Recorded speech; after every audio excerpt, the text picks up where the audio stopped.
Hello, my sewing friends. This is Friday Sews. Woohoo! I'm Jen, and this is the sewing room where it's Friday Sews, which is where we talk about sewing and life. We chat a whole lot. Click on the hashtag. It will take you to all kinds of people who do it. And don't forget to subscribe to this channel so you don't miss mine.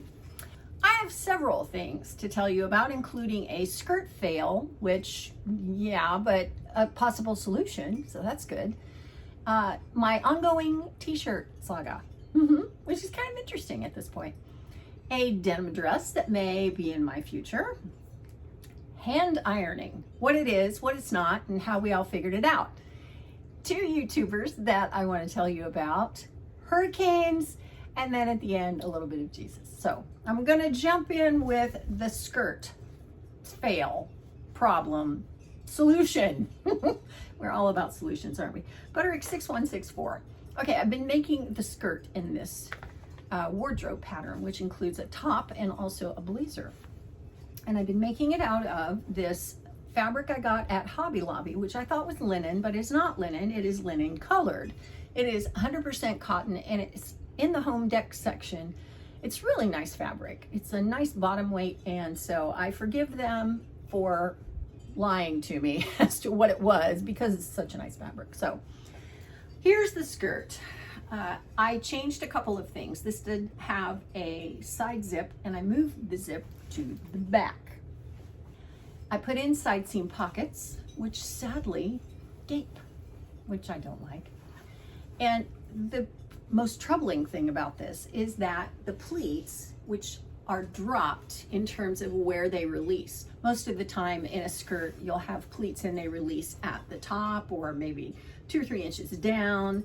They'll be stitched down and then they'll release. Well, these release 2/3 of the way to my knees. And that is just not a flattering look on me. And so the trouble is that this pattern, the way these pieces are cut, they're cut so that you can form the pleats, and it's kind of confusing, to be honest, if I'm honest. It looks like this. And okay, so you can't really just release the pleats further up, and that's not going to work because you have raw edges because of the way the pleats are cut.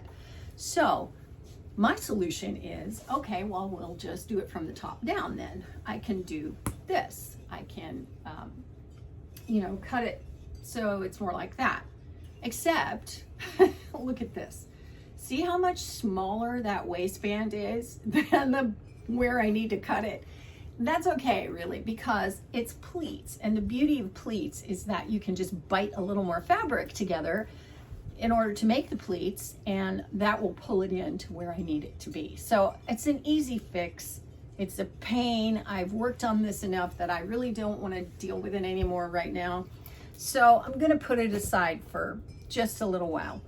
But I have a solution, a potential solution. Let's just go with potential, because as soon as I say, oh, I have a solution, then it doesn't work either. But I've got New Look 6755. I got this not very long ago because I wanted a pleated skirt to have in my pattern stash. So I'm going to try this. These pleats are stitched down. They only look like, though, they're stitched down maybe 4 inches. You can believe that I will be measuring and trying. And I'm also going to make a muslin from this fabric I found at Salvation Army. I thrifted it a little while ago, and it's a really nice home deck drapery fabric. It's 100% cotton, and it's actually, it's a designer fabric by Dorothy Draper. She did a lot of the interior designs for the Grand Hotel, which is on Mackinac Island. I think that's Michigan. I think it is. Anyway, so I'm gonna give that a go, and I'll make a muslin this time, and I won't have pleats 2/3 of the way to my knees. So that is the skirt drama. Okay, moving on to the t-shirt saga. Just real briefly, I'm looking for the perfect t-shirt to go with the little skirt I made. We'll leave it at that. And I tried the ABBT, which is from Copper Creek Patterns. And I tried the scoop neck version because I'd made it before and I'd made the scoop neck. And so I just cut it out the same way. I wasn't terribly pleased with it. So I decided I would do the crew neck version. And so here's the result, and no, absolutely not. No, I think I'm done with that pattern. It is out of the running. We have eliminated one. I did also try Butterick 4052. This is a wardrobe pattern with a lot of stuff in it, and it's from 1995. And I like it. I'm so surprised to say that I really do like it. Now, okay, the caveat to this is that the actual fabric I'm going to use to make the t-shirt to go with the skirt is more of an interlock. And this is more of like a jersey knit, like a tissue-y knit. But oh my gosh, it fits great. And I went ahead and used stripes because of the fabric I'm going to use for the t-shirt I want to make to match the skirt has stripes. Say that 10 times real fast. I can't speak today. I don't know what's going on.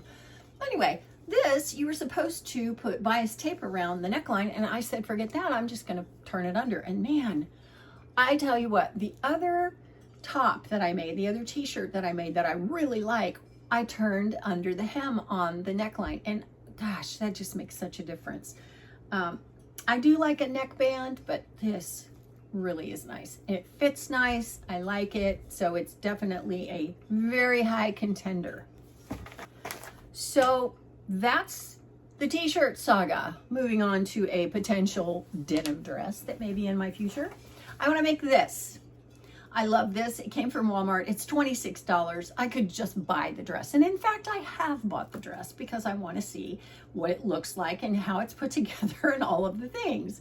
So I probably should have just left it at that. Bought the dress, been done with it. But the dress actually is a little heavy.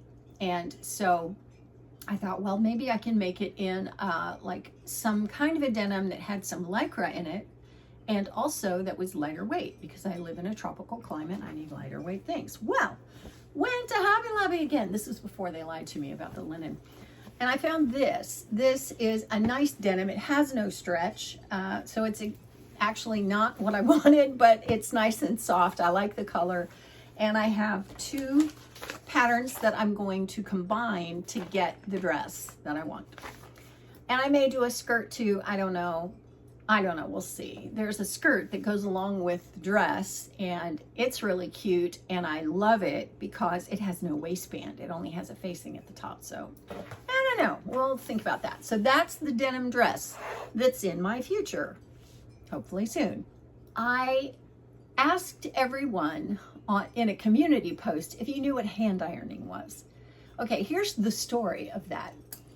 I was with my mom this past summer in July, and I think it may have been this dress, maybe not, I don't know. I had washed a dress, I'd done a little bit of laundry, and I was sitting at the kitchen table, you know, getting ready to hang it up to dry it because it was rayon.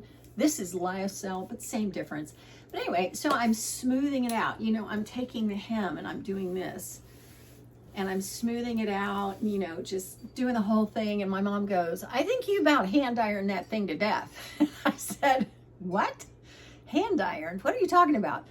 Well, I kind of left it at that. And then I was with her last week and I said, hey, by the way, what is that whole thing about hand ironing? What is that anyway? And she said, I think that's something my grandmother used to do, and maybe my mother. And I said, really?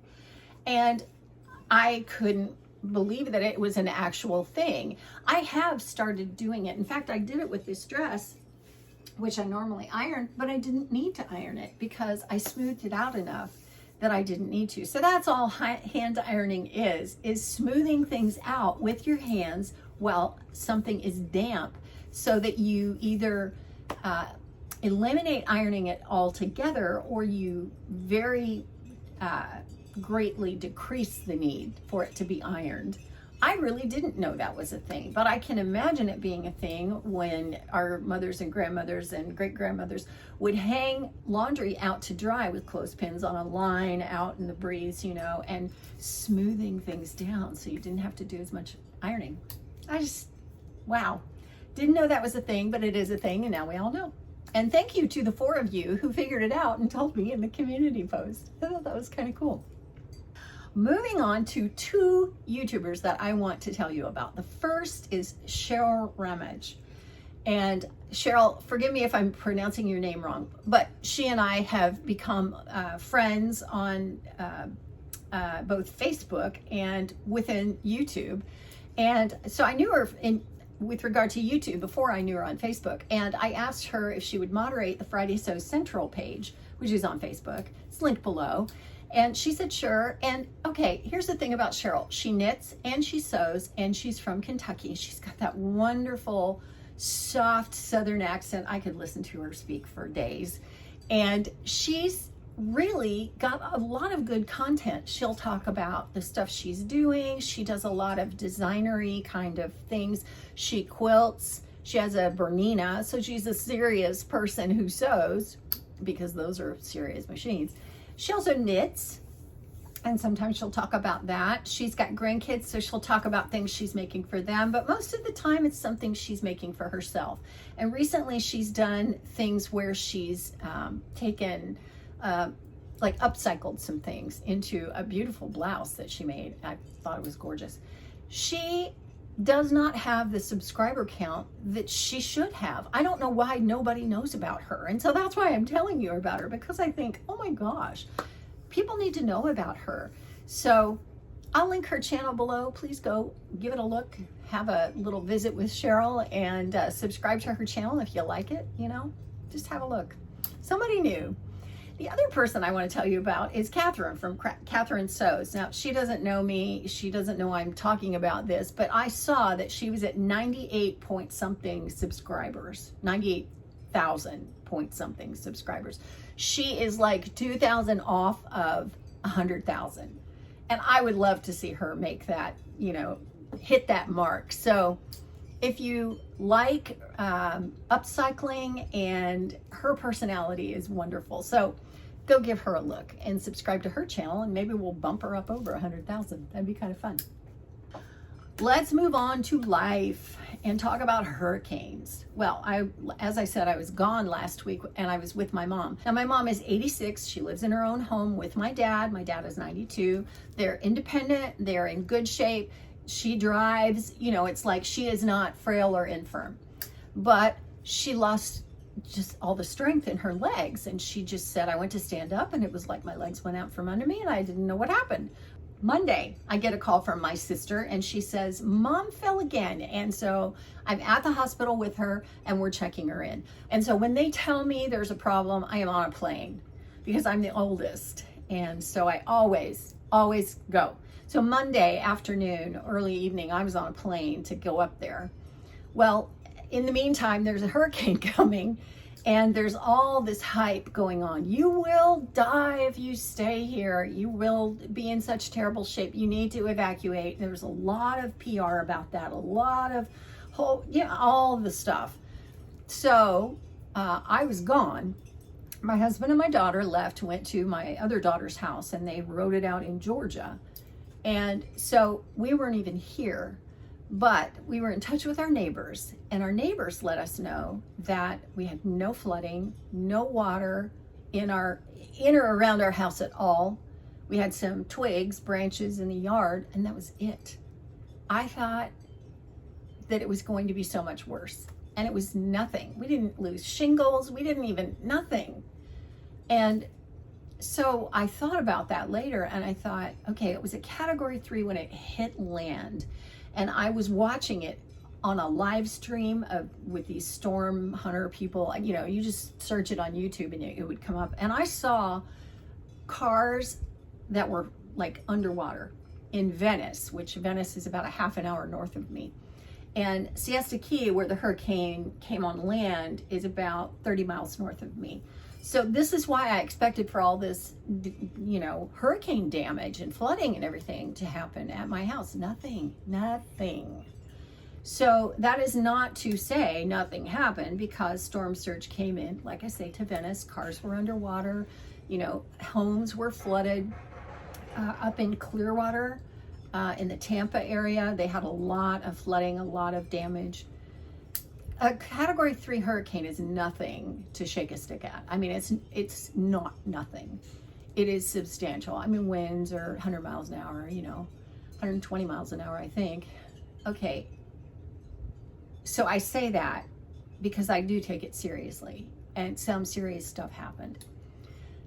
2 weeks earlier, we had Helene, which came on shore at the Big Bend of Florida, hit the coast of Florida as a Category 4 hurricane, flooded everything out, did all kinds of wind damage. It was a mess. It's still a mess.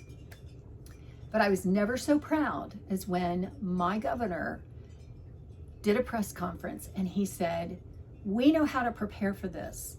We know how to handle these things.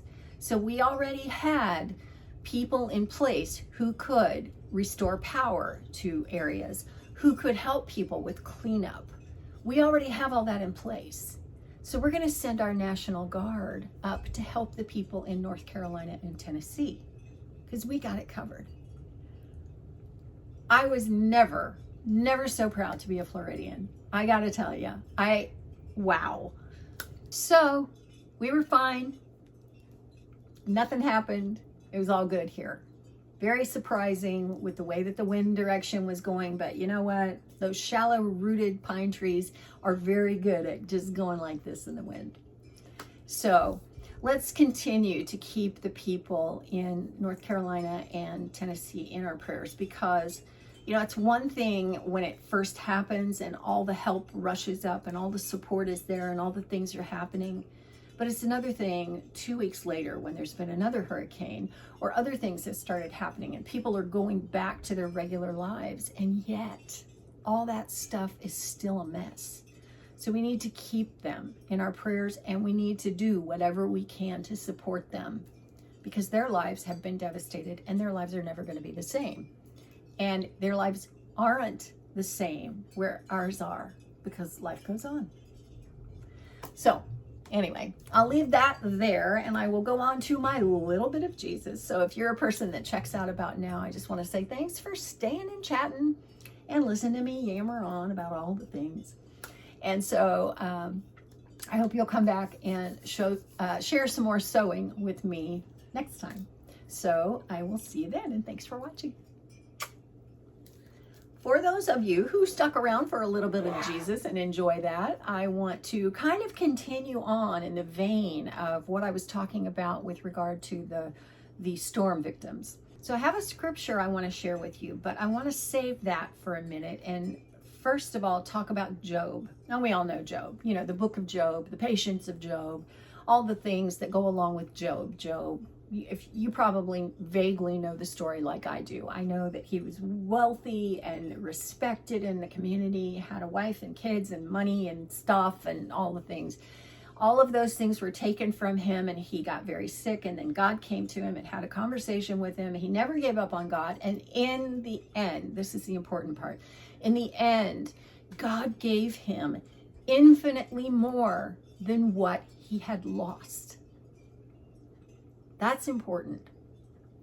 God gave him more than what he started out with.